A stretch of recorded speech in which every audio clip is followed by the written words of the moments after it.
Halo semua, kami dari kelompok 3 mempersembahkan video pengembangan KWU.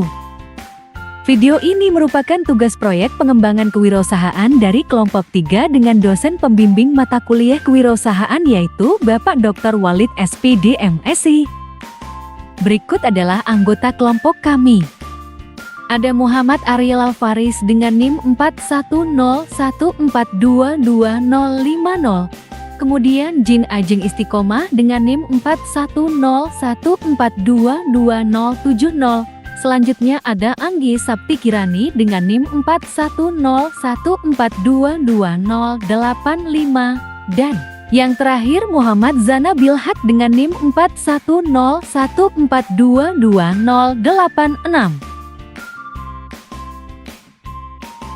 Pangsit merupakan salah satu jenis bahan yang disukai oleh banyak kalangan dengan cita rasa yang gurih dan renyah.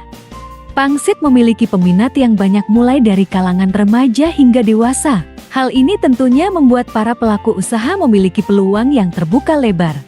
Cara pengolahan pangsit ini pun terbilang cukup mudah, karena sudah tersedia bahan pangsit di pasaran yang terjangkau dan tinggal mengolah saja.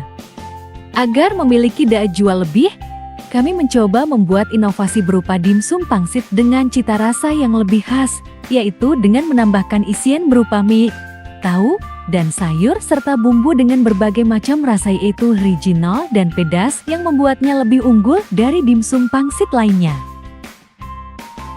Alat dan bahan yang kami gunakan adalah sebagai berikut.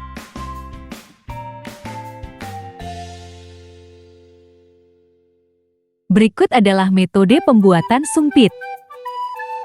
Sebelum memulai, cuci tangan terlebih dahulu. Kemudian, haluskan tahu menggunakan sendok. Selanjutnya, haluskan bawang putih.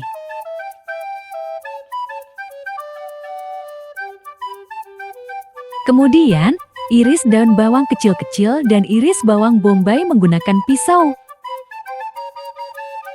Selanjutnya, campur potongan daun bawang dengan tahu. Kemudian, tuangkan telur yang sudah dikocok di atas campuran tahu dan daun bawang dan aduk hingga rata. Selanjutnya, masukkan tepung dan bumbu penyedap ke dalam adonan dan aduk kembali hingga rata.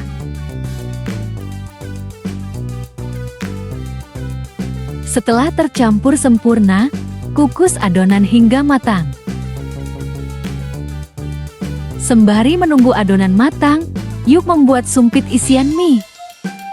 Yang pertama, rebus mie hingga matang. Kemudian, campurkan dan aduk mie dengan bumbu. Yang terakhir, masukkan mie ke dalam kulit pangsit.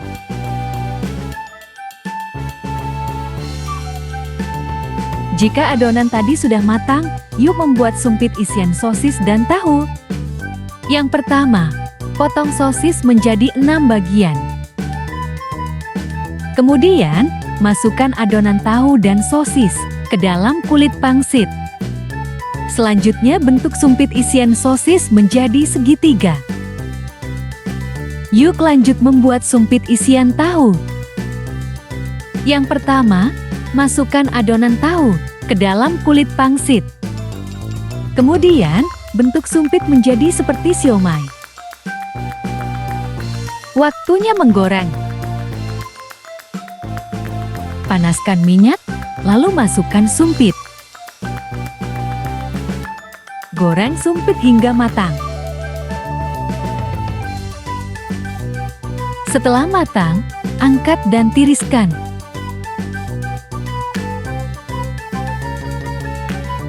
Akhirnya, sumpit siap untuk disajikan.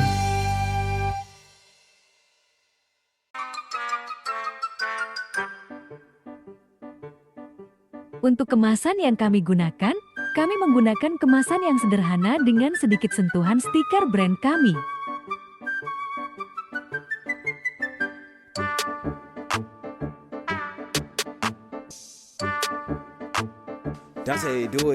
Metode pemasaran yang kami lakukan yaitu dengan membuka pre-order selama kurang lebih 4 hari. Kemudian baru diproduksi dan dipasarkan. Untuk strategi pemasaran yang kami gunakan yaitu dengan membuat pamflet pre-order dan di-upload di sosial media masing-masing anggota. Selain itu, strategi yang kami gunakan juga dengan menawarkan secara langsung kepada teman-teman yang ada di kelas, teman-teman organisasi, dan lain-lain. Setiap anggota juga menawarkan lewat pesan WhatsApp ke setiap kontaknya masing-masing anggota kelompok. Untuk pemasaran produk yang kami lakukan adalah dengan sistem COD di sekitar Runas atau diantar ke alamat kos pembeli. Untuk sistem pembayaran bisa lewat Dana, Shopee Pay, dan cash saat makanan diantar.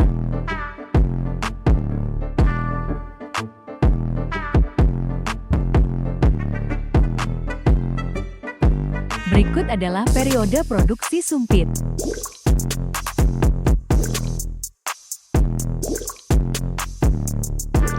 Berikut ini rincian harga bahan-bahan yang kami gunakan untuk membuat sumpit.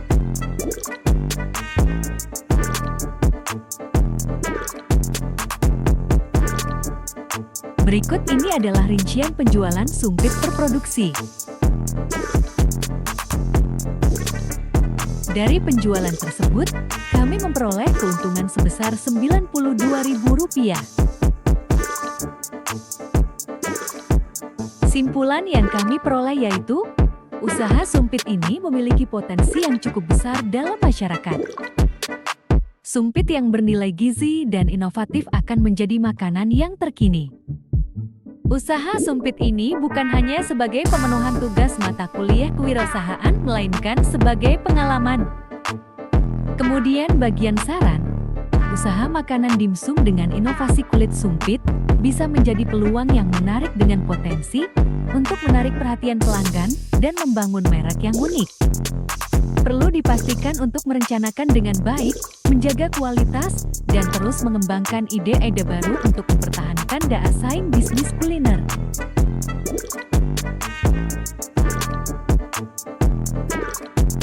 Berikut adalah dokumentasi beberapa kegiatan kami.